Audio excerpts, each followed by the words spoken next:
अस्सलाम वालेकुम व्यूअर्स, खुशखबरी सीरीज़ की नए एपिसोड के साथ मैं हूं आपका मेज़बान अब्दुर्रहमान। आज मेरे पास आपको देने के लिए 3 अहम खुशखबरियां हैं, जिन तीनों का ताल्लुक पाकिस्तान में कोरोना वायरस से मुताल्लिक है। पहली खुशखबरी तो ये है कि पाकिस्तान में कोरोना वायरस की जो वैक्सीन है उसके फाइनल ट्रायल्स का आगाज़ हो गया है, जो एक बहुत अहम डेवलपमेंट है। दूसरी खुशखबरी ये है कि पाकिस्तान के माहिरीन ने ये कहा है कि पाकिस्तान में कोरोना वायरस जैसी वैक्सीन बनाने की तमाम सहूलियात और ह्यूमन रिसोर्स यानी कि ज़हनी दिमाग भी मौजूद है, लेकिन कभी हमने इस तरफ तवज्जो नहीं की।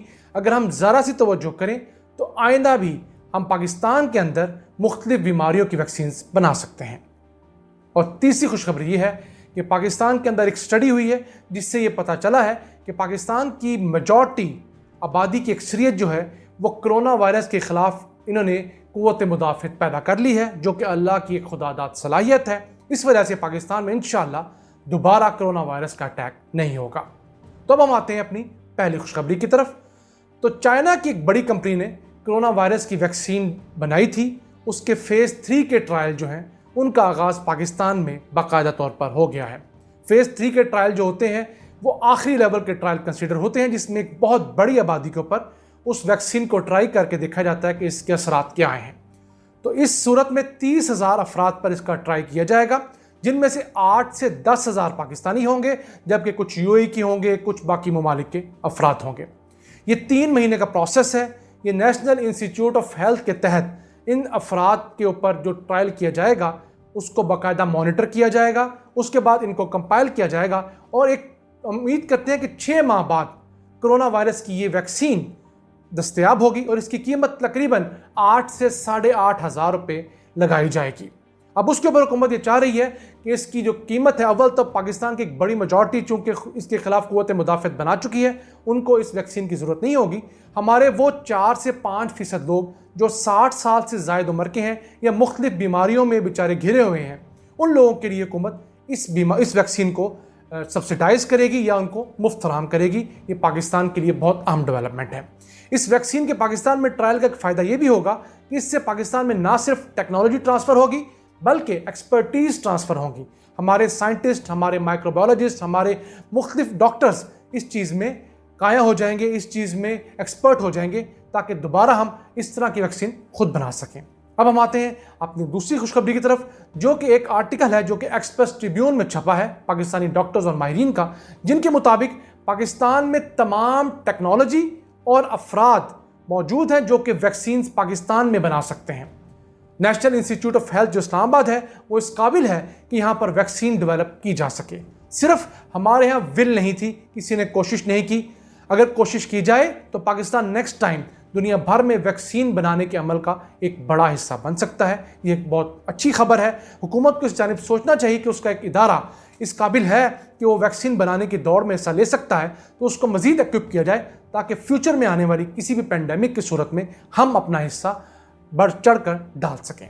अब हम आते हैं आज की तीसरी और आखिरी खुशखबरी की तरफ, जो कि एक स्टडी की गई है पाकिस्तान में, साइंटिफिक स्टडी है national institute of blood disease की तरफ से, जिन्होंने स्टडी में मालूम किया कि पाकिस्तान की कितनी फ़ीसद आबादी कोरोना वायरस के ख़िलाफ़ क़ुव्वत मुदाफ़त बना चुकी है।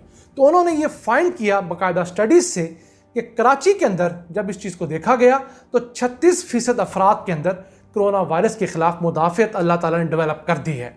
अब उनके ऊपर कोरोना वायरस के जो ये कोविड-19 का जो वायरस है उसका अटैक नहीं हो सकता। इसके अलावा अगर हम देखें कि जो हमारे फैक्ट्री वर्कर्स हैं उनके अंदर 50% तादाद जो है वो इम्यून हो चुकी है, उनमें इम्यूनिटी बन चुकी है। अगर देखा जाए तो अमेरिका में इम्यूनिटी 2% से 7% है, जबकि स्विट्ज़रलैंड में ये तकरीबन 11% और स्पेन में 5% है। ये तो थी एक अहम डेवलपमेंट। अब इस स्टडी पे मजीद काम हो रहा है। ये स्टडी की गई थी मई से जुलाई के दरमियान 3 माह के।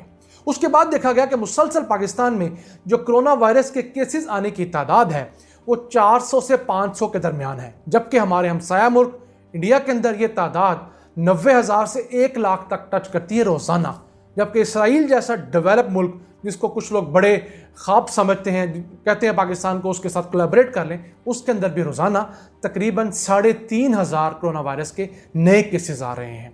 तो पाकिस्तान के अंदर ये 400 से 500 केसेस का आना अल्लाह ताला की जानिब से किसी बहुत बड़ी नेमत से कम नहीं है। تو ماہرین کا خیال ہے کہ یہ 36% جو جولائی کے اندر تھی ہمارے یہاں قوت مدافعت، وہ اب سپٹمبر میں بڑھ کر 60% ہو گئی ہے۔ اور کسی بھی معاشرے میں اگر کسی وائرس کے خلاف، بیکٹیریا کے خلاف 60 سے 70% اگر قوت مدافعت پیدا ہو جائے تو اسے ہرڈ امیونٹی کہا جاتا ہے۔ پھر وہ وائرس اور اس بیکٹیریا کا اس پورے ماحول کے، اس سوسائٹی کے اوپر اثر کم ہو جاتا ہے، کیونکہ وہ مزید پھیلتا نہیں ہے۔ اگر کسی بندے کو لگے گا اس کے اندر آلریڈی امیونٹی ہے تو وہ آگے کسی اور کو ٹرانسمٹ نہیں کرے گا۔ اب صرف وہ لوگ رہ گئے ہیں جو بیمار ہیں یا 60 سال سے بڑی عمر کے ہیں، ان کو بچانا ہم پہ لازم ہے۔ اسی کے ساتھ ساتھ ایک دھیان رہے کہ ہمیں احتیاط کا دامن ہاتھ سے نہیں چھوڑنا چاہیے۔ ہمیں بالکل ایزی نہیں ہونا چاہیے، احتیاط رکھنی چاہیے جب تک کہ اس کی پراپر ویکسینز مارکیٹ میں نہیں آ جاتی، تاکہ کسی بڑی خدشے سے، کسی بڑے نقصان سے بچا جا سکے۔ اپنے میزبان عبد الرحمان کو اسی دعا سے اجازت دیجیے کہ اللہ تعالیٰ پاکستان کے اوپر اپنی مہربانیاں ایسے جاری و ساری رکھے گا۔ اللہ نگہبان۔